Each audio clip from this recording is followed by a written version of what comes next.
Hello everyone, I'm Nazmeen, a student of second sem M.Pharma from the Department of Pharmacology, studying in Government College of Pharmacy. Today I'll be discussing a topic from the subject Principles of Drug Discovery, which is levels of protein structure, domains, motifs, and folds in the protein structure.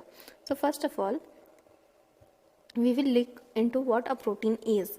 So we are going to study a detailed topic on the structure of protein. So prior to that, we will study what protein is. So protein is a sequence of amino acid. We know that from the DNA it is transcribed to mRNA, and from mRNA it is translated to a sequence of amino acid which is called as protein.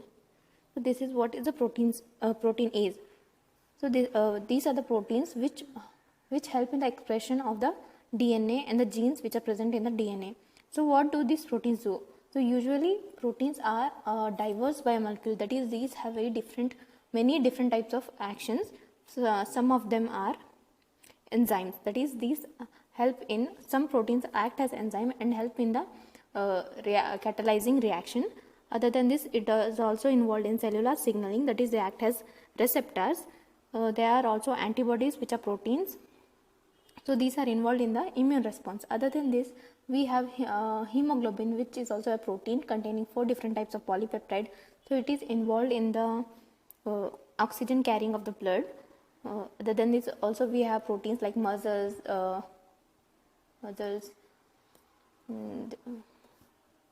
there are also some like the general purpose is to say that protein has very diverse function and it can do like what proteins cannot do.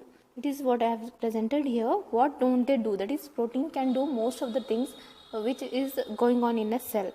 So this word protein comes from a Greek word called proteos. So proteos means primary or prime importance. That is, it is very important for the cell, for all its processes and the cell to function properly. So that is what it is said, that it is the protein is fundamental to virtually all cellular processes. So how do this protein function so much? That is, we know that after translation from mRNA, this is just a sequence of amino acid. So how do they have these all different types of functions? So this is because they fold spontaneously, they attain some 3D shape, which from this shape only we give this shape gives the protein a specific function. So the linear chain of amino acid which we get from the translation of mRNA folds spontaneously. This will fold and give the protein a specific structure. That structure is very specific, and this structure will only define what the function of the protein will be. Also, this shape is dependent on the particular amino acid sequence. That is why we have genes. These genes only will determine after one amino acid which has to come in. That is, the amino acid sequence is decided by the genes. So after we get this amino acid sequence, based on this only a folding will occur which will give a particular function. So now here we can see a diagram, pictorial representation. So here this is what is here we can see this is what is the mRNA, that is mRNA translated protein, which is a linear chain which contains amino acid sequence. So this is folded spontaneously, which gets a particular shape. So this structure will be responsible for a particular function of the protein. So now in this picture we can see different types of proteins, like many different types of protein. Here if we see this picture, we will think that these structures are very random, but it is not so. Each and every protein has the structure very specific, that is, a particular protein should have this structure only then it is going to get this function. Next, so this particular protein structure, now we will study in detail what all this structure contains. So the structure follows a hierarchy. In this hierarchy we have different levels. That is, first we have primary, secondary, tertiary and quaternary. So here we can see there are different types of structure. That is, this is the primary structure, which is just a linear chain. It is a two-dimensional structure which contains different amino acids lying side by side. And then where there is localized folding, this is called as secondary structure. That is, in some part of the protein there is some types of folding which is called as secondary. When whole of the polypeptide chain is folded. So here we will get the tertiary structure. So when two or more tertiary structure bind to each other, this is called as quaternary structure. So all of this is just a summary. Now we will study each and every protein structure levels in detail. So first of all, we will start with the primary structure of the protein. So what is the primary structure? That is, I have said in earlier slides that from the DNA, mRNA is transcripted, and from the mRNA we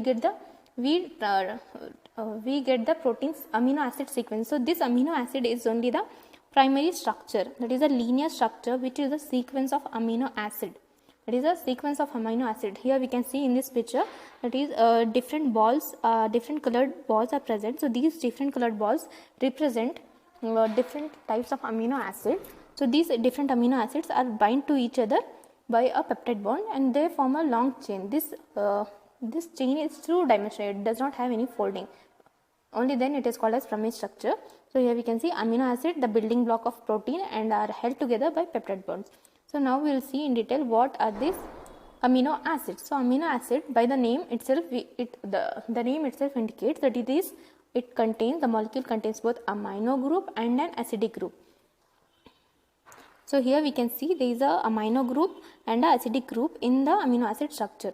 So here in this particular molecule, this carbon, hydrogen, nitrogen, amino group and a COOH group are constant in all different types of amino acid. So this is why they are called as backbone, or these are also called as main chain atoms. Whereas this nitrogen, this side chain atom, that is the R group, is different for different amino acid, and this is the group which differentiates one amino acid from the other.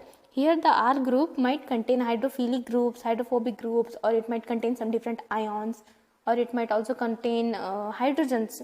So this R group is the one which will differentiate one amino acid from the other, and this the backbone or the main chain atoms are constant in all different types of protein. So here we can see there are how many types of amino acids are there. So there are generally 20 naturally occurring amino acids. There are also more amino acids, but they are not naturally occurring. Naturally occurring, we have 20 amino acids. So these differ only in the side chain atoms.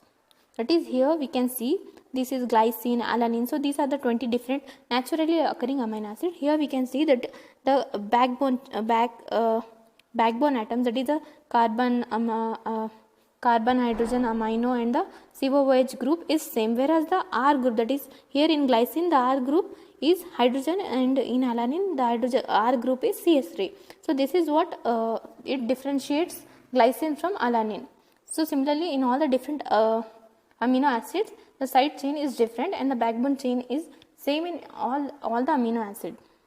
There are also some amino acids which contain sulfur group like cysteine and methionine. So these contain this amino acid with sulfur group in them. So now we will see how this peptide bond is formed. We have this summary of this protein structure. So primary protein structure is the sequence of amino acid. Here we can see that the bogies of the train, different bogies are attached by a chain. So this is what here we are linking these bogies of the chain to the different amino acids. So these are linked by a peptide bonds. So amino acid linked together like the cars of the train, that is the bogies of the train, different bogies of the train are linked together by the peptide bonds. So this is what here also we can see that there are different colored circles. So these different colored circles represent different types of amino acid, and the line between them represents the peptide bonds. And this chain, the polypeptide chain, can be denoted by abbreviations of 3-letter coding or single-letter coding. In 3-letter coding, we use the first three letters of the amino acid. Like for example, if there is alanine, we use ALA. For glycine, we use GLY, and so on. Similarly, we can use single-letter coding also, like AGTC. Here we use the first letter of the amino acid. Based on convenience, we can use 3-letter coding or the 1-letter coding. So also you might think how this sequence, how one amino acid is placed to another, how this sequence is formed. So this sequence is formed by the genes. So this is what is given here. Genes in the DNA determines the order and the number of amino acid which is critical for the structure and function.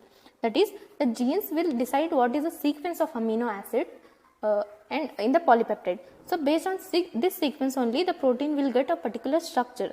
Based on this structure, it will have a particular function. So all of these are linked and are important for the protein function. So now we have been seeing that in a polypeptide in a protein, the amino acids sequence are joined together by peptide bond. So how are these peptide bond formed? So earlier we have seen that amino acid has in its structure has a amino group and a carboxylic group. So when the carboxylic group of one amino acid is when carboxylic group of one amino acid comes in close proximity with the amino group of another amino acid, they attract to each other like a magnet. So there is a strong attraction between these two amino acids and they attach together and the peptide bond is formed by the loss of water. Also here we can see there is a formation of amide bond, amide functional group, that is CO beside a NH group. In this structure we see that two different amino acids bind together by a peptide bond.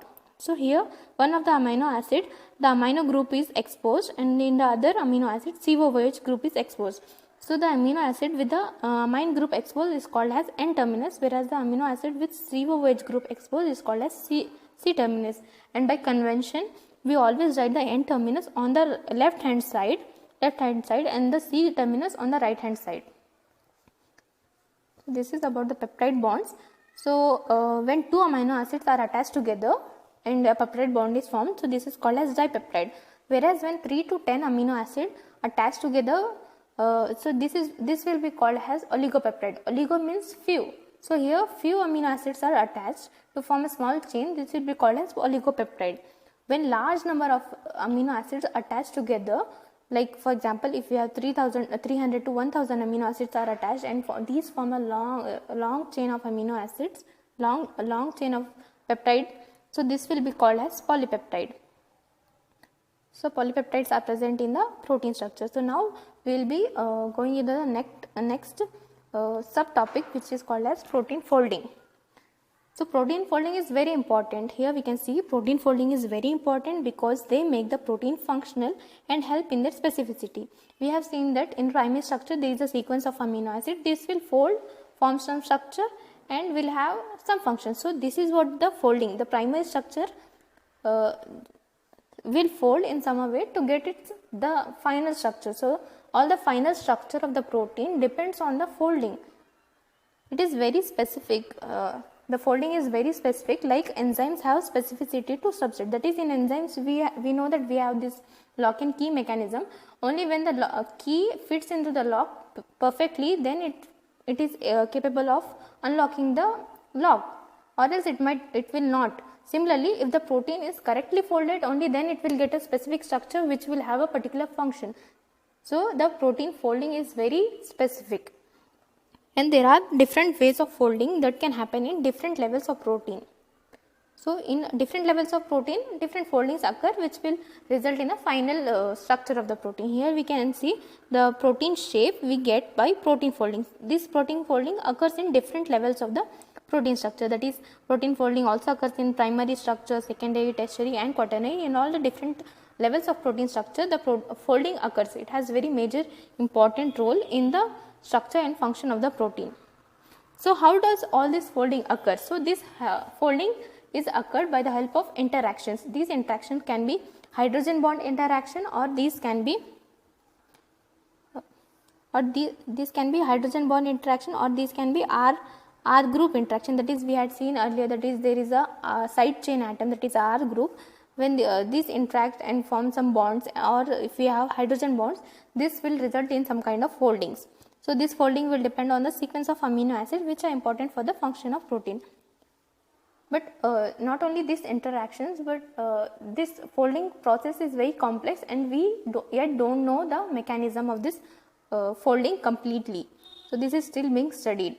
And for this folding of proteins, another protein is involved that helps in the protein folding, which is called as chaperonins. So now the primary structure is finished. And now we will look upon the secondary structure. So secondary structure, in the secondary structure, the primary structure can fold in different ways to form secondary structure. So we had seen earlier that there is a linear chain of amino acid. So this linear chain will fold somehow to form the secondary structure. So these secondary structures. So here we what is the difference from the primary to secondary is, in the primary structure we had seen that it is a two-dimensional structure and has only peptide bonds, whereas the secondary structure is the three-dimensional structure. It has hydrogen bonds along with the peptide bonds. So this is a difference that is very important to note, that it has hydrogen bond. Secondary structure is all about hydrogen bonding, and here only the backbone, in the primary and secondary in both only the backbone atoms are involved, the R group is not involved. So these have hydrogen bonds along with peptide bond which occurs at specific areas of the protein amino acid formed by the backbone of the amino acid. So in secondary structure we have two types. It is one is alpha helix and the other one is beta sheet, which will be seeing in detail in the next upcoming slides. So we can have doubt in the secondary structure which of the folding will occur, if alpha helix or beta sheet. So this will depend on the amino acid arrangement. So now we will look upon the alpha helix and beta sheet structures in detail. So here we can see in the alpha helix structure we have an amino acid here, and the amino acid here. So this can be counted as 1, 2, 3, and this will be the 4th, 5th and 6th, similarly going on. So here we can see the first amino acid is linked to the third amino acid.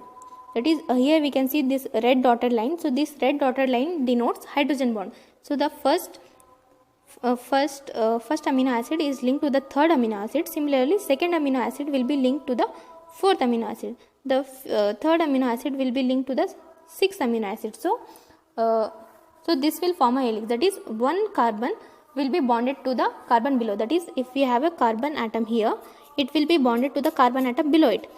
Similarly, this structure will be going on, then this will form a helix structure. So this is how alpha helix structure is formed, and also all the R groups, the side chain groups are exposed on the outer sides. So this is all about alpha helix structure. Now we will look upon the beta structure. So here in the beta sheets we have different polypeptide chains which are placed parallel to each other. That is, here this is one chain of polypeptide and this is the another chain of polypeptide.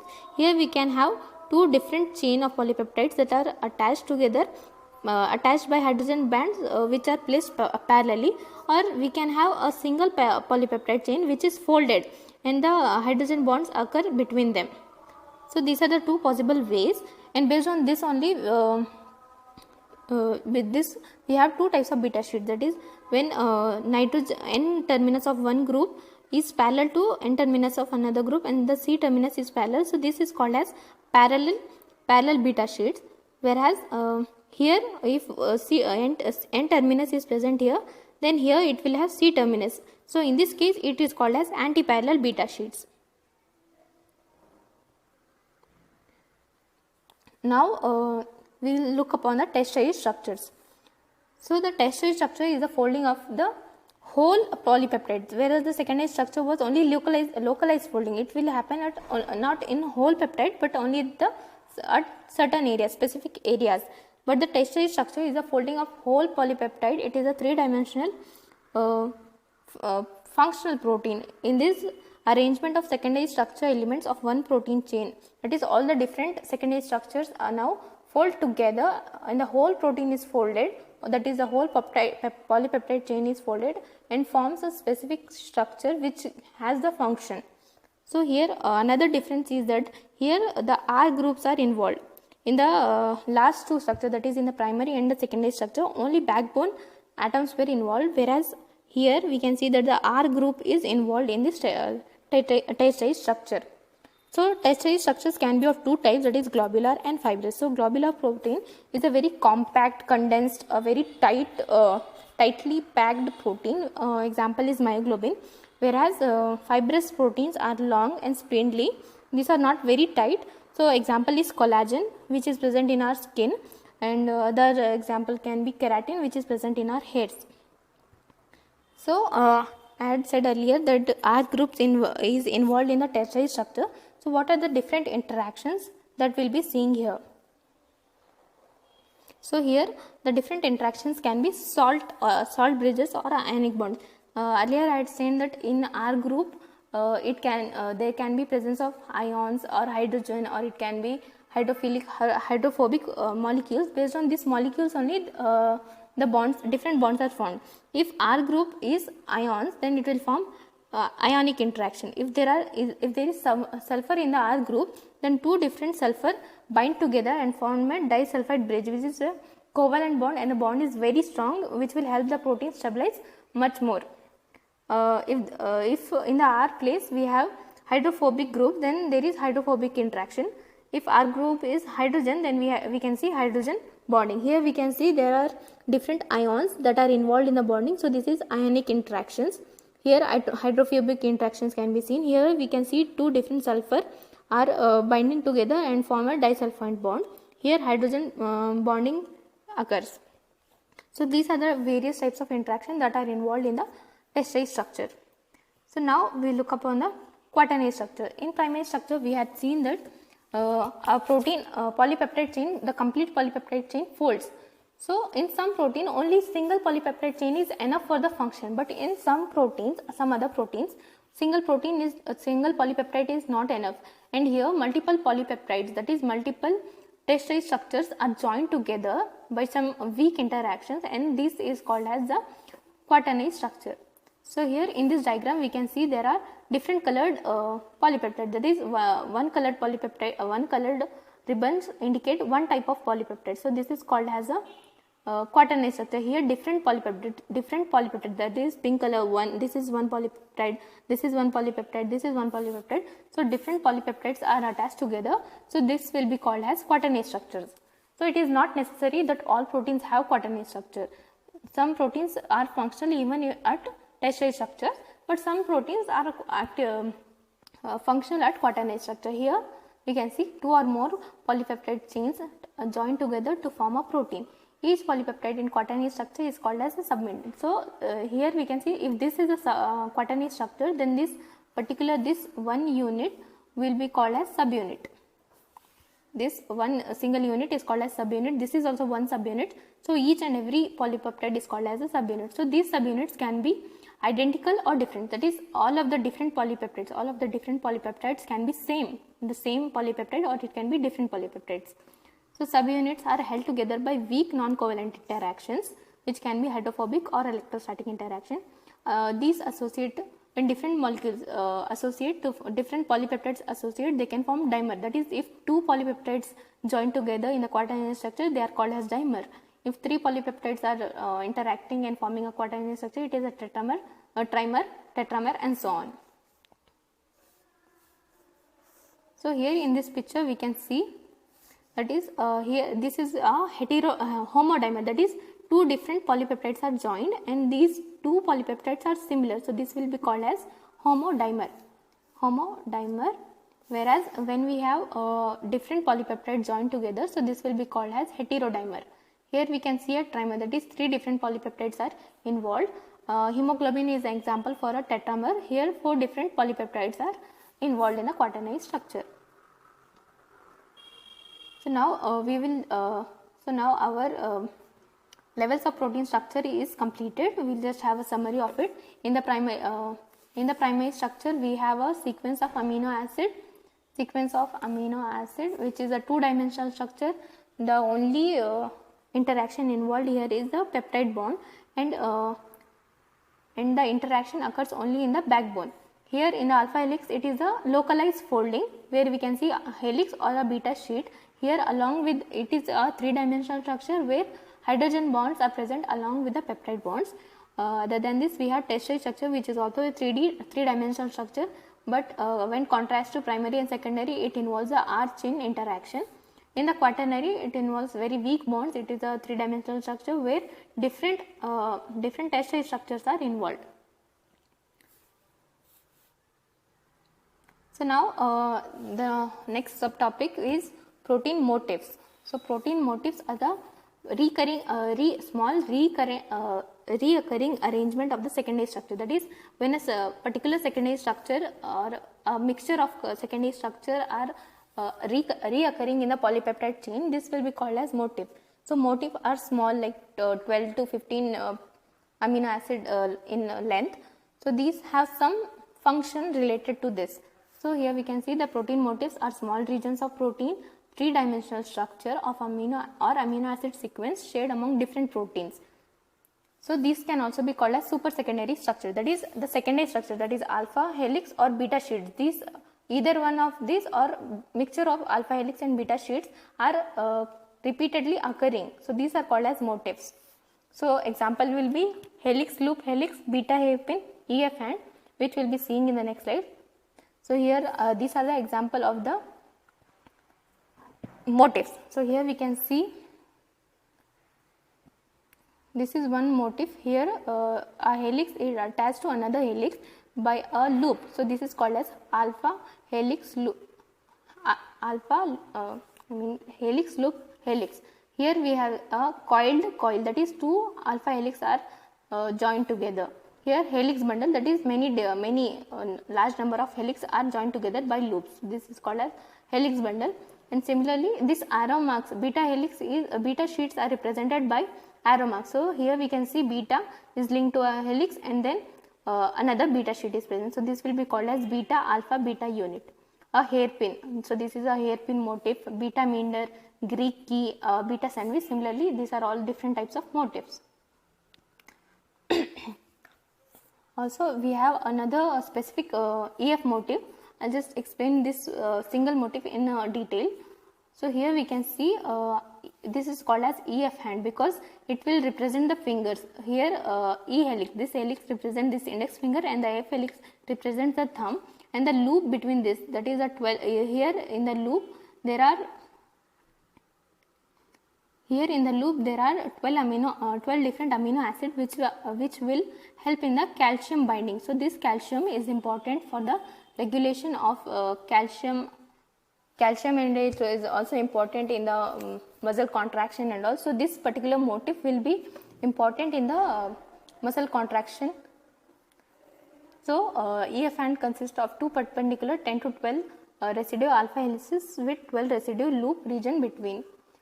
Loop region is between them, which will be holding the calcium channel. So this is what I have explained here. Form a single calcium binding site. Calcium ions interact with these residues contained within the loop region. Each of the 12 residues in the loop region is important for calcium coordination. So now the motifs part is completed. Now we will look upon the domain. What a domain is? A domain is a conserved sequence pattern defined as an independent functional and structural unit. This is very similar to motif. That is, it is domain is a particular type of protein, which particular type of folding in the protein which is responsible for some functions, and it is larger than the motif. The motif is like 12 to 15 amino acid length, but domains are like 25 to 30 amino acid in length. Domains usually contain 2 to 3 motifs within it, and the other difference would be motifs are present in unrelated protein. That is, whatever might be the function, but they might have the same motifs in different proteins, whereas domains are present in the proteins which have related functions. So domains are the sequence of the protein that perform a specific purpose. The functional areas of protein, whether their purpose is binding to DNA, activating other proteins, or a number of other options, each domain has specific function. That is, here we are trying to say that a domain is related to a particular function. Example of domains are beta barrel, 4 helix bundle. Domains and motifs are sometimes interchangeable. That is, they are sometimes interchangeably used. So here we can see protein domains is likely evolved from proteins. Evolved proteins are frequently encoded by individual exons within their genes. That is, when When we have a DNA, that is a gene, it contains coding and non-coding sequences, that is exons and introns. The exons, when they are translated, they form these domains. So now we have completed all the different types of structures of the different structures structures and foldings that are involved in the protein structure. So why did we study all this type of structures which are present in the protein structure? Because when there is a protein misfolding, when the protein does not have a particular structure, it will cause many different diseases. Examples are like sickle cell anemia. In sickle cell anemia is one of the first diseases which was identified, that it is caused due to misfolding of the protein. So in sickle cell anemia, what happens is the hemoglobin molecule, which contains 4 different polypeptides, 2 alpha units and 2 beta units. In the beta unit, in the 6th position, the beta unit has 142 amino acid. Out of the 142 amino acid, in the 6th position it has glutamate. So this is the normal condition of the hemoglobin. But what happens is, in the sickle cell anemia, it is a genetic disorder when both the parent have the HbS gene, that is the sickle cell hemoglobin gene. Then the child is prone to get the sickle cell anemia, and here what happens is the 6th amino acid glutamate is replaced with the valine amino acid. We might think that a single amino acid out of 142 amino acid, if it is changed, what might happen? But it has a big difference. That is, here we can see the normal RBC structure is disc shape when glutamate is present in the beta structure, but when the glutamate is replaced by valine, this will cause the RBC sickling, that is, the shape of the RBC is changed. So here we can see the protein structure. So these two yellow polypeptides are the alpha units and the blue peptides are the beta units, and this green molecule is glutamate. So this is the normal condition of hemoglobin, whereas in sickle cell anemia this glutamate is replaced by valine. So this replacement causes the dish shape RBC to convert into the shape is converted into the sickle shape. So because of this sickle shape, if the normal RBC is present, this will just cross the blood vessels normally and there is no obstruction seen. But when sickling of the RBCs occur, these clog the blood vessels and the tissues might not get sufficient blood, that is, the oxygen supply is reduced. Due to this, anemia can occur. So the protein, we know it undergoes many different types of folding. So this folding can be influenced by many different factors, that is, these factors can be temperature, pH change, etc. So if there is a change in any of these factors, it will lead to the misfolding of the protein, and this misfolding can cause different diseases. That is, one we have seen, that is sickle cell anemia. The other diseases are shown in this particular slide. So the other diseases, mostly protein misfolding usually causes neurodegenerative diseases, that can be Alzheimer's disease, Parkinson's disease, Prions disease, etc. Other than this, when due to misfolding, if the protein's degradation is enhanced, then we see diseases like emphysema or phenylketonuria. There can be trafficking defects in the protein, and this will cause Tay-Sachs disease, cystic fibrosis, which is a fatal disease. Other than this, we have disordered protein aggregate diseases called examples are cataract, muscle dystrophy, Huntington's disease.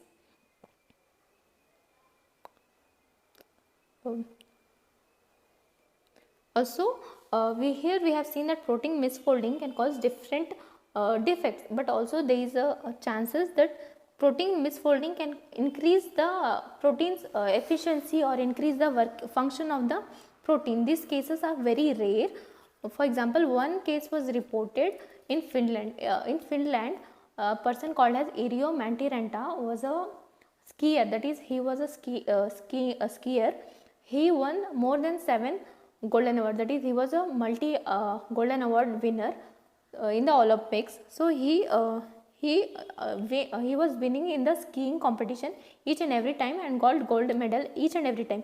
So the people, that is the doping society, evaluated his blood and initially thought that he was abusing drugs and increasing his activity. That is, athletics use some drugs to increase their activity. So the doping authority thought that Irio Mantiranta was also a cheater and was winning by cheating. But later it was proved that he was not cheating, but the thing is his hemoglobin protein was folded in such a way that the oxygen carrying capacity was increased by 20 to 25%. This is why he was able to his activity was enhanced when compared to other. So this is why he was winning each and every time. So this was one rare case where the protein misfolding can increase the efficiency of the protein. So now we look upon the summary of this particular video. So proteins are central to all living things. That is, we have seen that protein has very diverse action. That is, it has many different types of function and it is very important for the cellular processes. And the amino acid sequence is very important. So it determines the 3D structure of the protein. Other than this, we have seen that the carboxyl group and the amino group which are present in the backbone atoms, which are responsible for the secondary structure. That is, the hydrogen bonding is very important for the secondary structure, whereas here in the tertiary structure we see that the side chain atoms are involved. And then we have biological function of some molecule is determined by multiple polypeptide chain. That is, we had seen in quaternary structure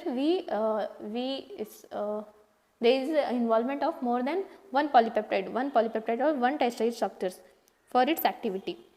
Other than this, so all of this sequence on the structure, why do we have to learn? So here we can see, if we know the sequence of amino acid, we can do the structure mechanism. That is, by the sequence of the amino acid, we can predict what the structure of the protein is. So this prediction can be done by homology or the threading methods. There are also some other computational methods for the prediction of protein structure. By this structure mapping, if we know the structure of a protein, we can relate the function. That is, by the structure we can know what the function of this particular protein is. So all of this is protein structure is very important in context of proteomics, bioinformatics, gene therapy, and then there is also target identification. So it might be target for some disease, and if we know the target, we can find a particular treatment. So this is why all of this is very important. So this ends my topic. Thank you.